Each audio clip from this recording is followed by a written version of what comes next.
আসসালামু আলাইকুম। আজকে কথা বলবো ট্রেড লাইসেন্স নবায়ন। যারা ইতিমধ্যে আপনারা ট্রেড লাইসেন্স বিভিন্ন ব্যবসার জন্য করে ফেলেছেন, যে এখন ওই ট্রেড লাইসেন্সটা আপনাদের নবায়ন করা প্রয়োজন। তো নবায়ন করতে হলে আপনারা কি করতে পারেন বা কিভাবে করবেন? আপনি যে ইউনিয়ন পরিষদ অথবা সিটি কর্পোরেশনের অধীনে যে ট্রেড লাইসেন্সটা হলো মানে নিয়েছেন, প্রথমবার যখন ব্যবসা শুরু করেন তখন যখন ওই ট্রেড লাইসেন্সটা নিয়েছেন, ঠিক ওই একই ইউনিয়ন পরিষদ অথবা সিটি কর্পোরেশনে আপনারা যাবেন। যাওয়ার পরে আপনারা সেখানে হলো ফি দিতে হয়। সাধারণত ফিটা থাকবে হলো আপনার নবায়ন ফি, তারপর সাইনবোর্ড ফি, ঠিক আছে? এই ফিগুলো একত্রিত করে তারপর আপনার হলো টোটাল একটা ফি আসবে।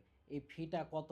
সাধারণত আপনাদের রানিং যে ট্রেড লাইসেন্স বা যে ট্রেড লাইসেন্সটা আপনাদের হাতে ইতিমধ্যে আছে, এই ট্রেড লাইসেন্সেই সাধারণত ফিটা উল্লেখ করা থাকে। তারপরেও আপনারা যদি মনে করেন যে আমরা শিওর হয়ে নেব বা হলো নিশ্চয়তার সাথে কাজ করব, আপনারা ওই এই সিটি কর্পোরেশন অথবা হলো ইউনিয়ন পরিষদে ওখানে জিজ্ঞেস করে আসতে পারেন বা জেনে আসতে পারেন বিষয়টা, যে আমার নবায়ন ফি কত।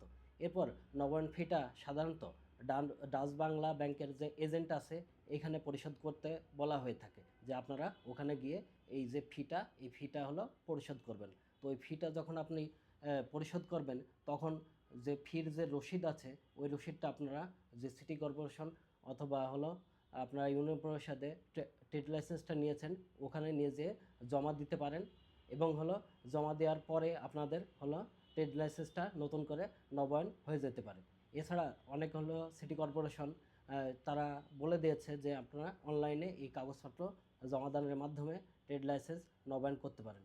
এখন ট্রেড লাইসেন্স নবায়নের ক্ষেত্রে যেটা অধিক হারে প্রশ্ন হয়ে থাকে, যে এই ট্রেড লাইসেন্স সাধারণত কত দিনের মধ্যে নবায়ন করতে হয়।